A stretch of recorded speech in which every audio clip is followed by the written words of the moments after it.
And next up, we've got the wonderful Mal Krishnasamy, and she is going to talk about emotions, which again, is such an important topic to be thinking about your emotions during this time. She is on a PowerPoint with sound. Oh no, it's like magic, isn't it? So hopefully we get that going. All right, let me get that up. By the way, keep tweeting. It's brilliant. I love looking at your comments. I keep trying to catch up with them as I'm going through, which, you know, it's just wonderful to see all the things that people are doing, the things that the reactions to everything. It's brilliant. So thank you very much, you wonderful, wonderful people. All right, there we go. This should be now.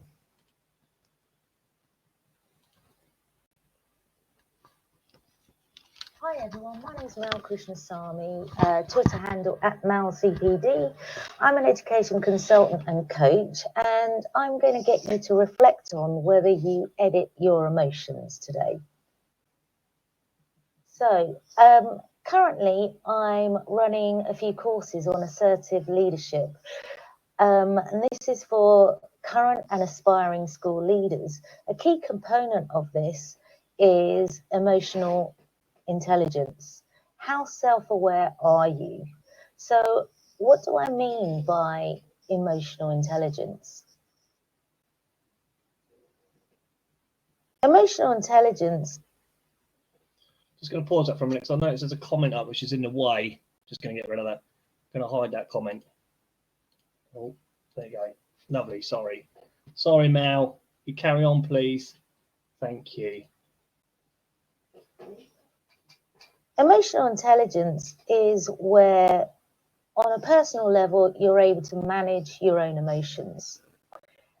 And beyond yourself, you're aware of other people's emotions, and you're able to manage relationships with a range of individuals, being aware of their emotions. So why is emotional intelligence important in leadership? Well, it's vital. In stressful situations, a highly emotional intelligent leader will respond, not react. They'll respond in a calm, positive, and effective manner.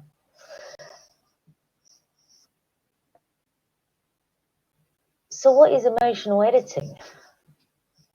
This is where, how many times have you heard somebody say to you, well, you shouldn't feel that way? Or you've said to yourself or said to your friends, I know I shouldn't feel like that, or I know I shouldn't be angry, or no, I shouldn't feel this way. What you're doing is you're dismissing your own emotions, or somebody's dismissing your emotions.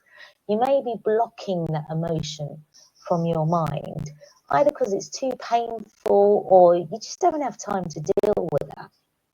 Okay, you may even feel that actually I don't have the right to feel that way. I'm lucky compared to other people. But at the end of the day, it's how you feel. Let's have a look at this emotions wheel. As a young person, if I'm reflecting, I'm thinking, which emotions on that wheel did I allow myself to have? Did I feel permission to have? Happy, sad, angry? I had a very limited vocabulary around emotions growing up. But my view on emotions was pretty interesting because it was very black and white. There are good emotions and there are bad emotions. Good emotions like happy, bad emotions like angry and sad. But there's no such thing as negative emotions. I like this quote. I'll give you a second to read it. You can't make your emotions vanish. You can push them down, but they're going to burst. They're going to be bursting to come out. Like an internal pressure cooker. I love this little guy. From inside out. How many times have you been really cross and somebody's asked you, are you okay? Usually your partner, and you're like, I'm fine, I'm absolutely fine. You're seething, but you're not saying anything. You're pushing it down, you're pushing it away. And eventually you're going to blow like this little guy. What you're doing is emotionally editing, but you can't emotionally scrub it out. So what can you do? We're going to look at the RAIN method.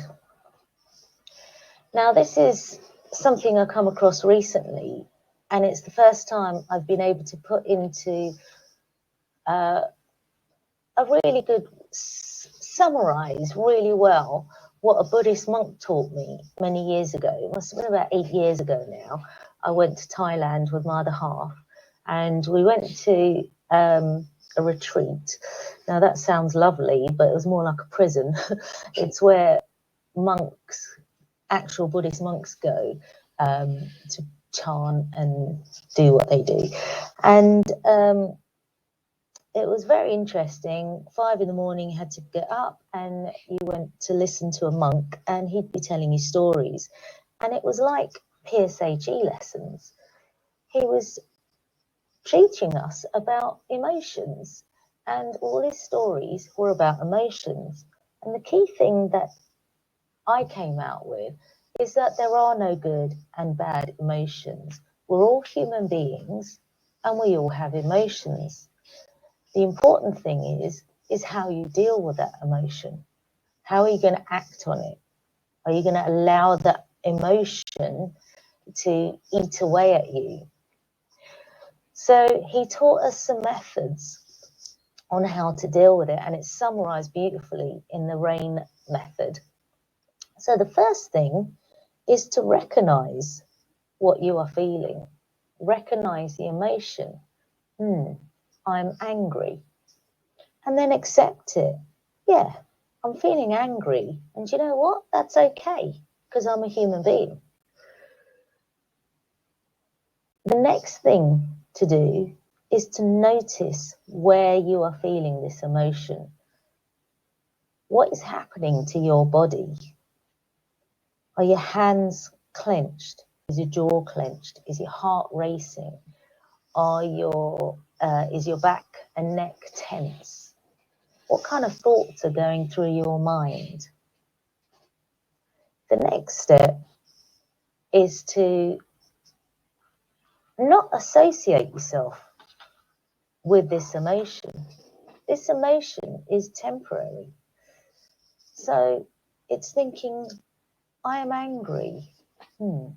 That's okay, I'm angry. My jaw is clenched. My heart is racing. I'm angry. And breathe. Angry. Breathe. Angry. Trust me, by the third time you say it, you will be calm. You are not your emotions. I used to think I was an angry person, but I realise now I'm a person who just gets angry, like everybody else. Whatever you're feeling, it's impermanent. That's another Buddhist phrase. That feeling is an impermanent state. You are not that emotion. So if you look back at that emotions wheel, it's worth thinking about which emotions are you not allowing yourself to feel? Which ones are you blocking and editing and pushing away?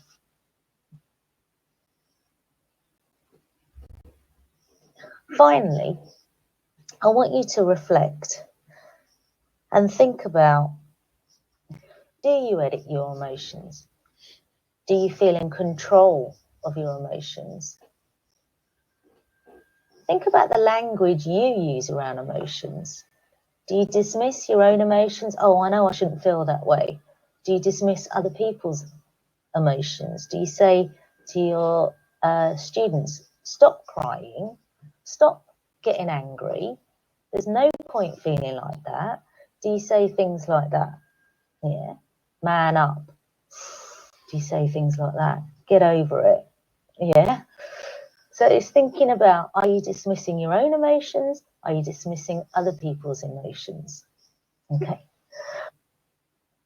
If you want to know more about the work that I do around emotional editing and assertive leadership, there's my email there. My blog on this particular topic is on my website, and my website is address is down there, Mal CPD. And enjoy the day. I just want to say a big thank you to #BrewEd Isolation. I just know it's going to be a fantastic day. Okay, bye.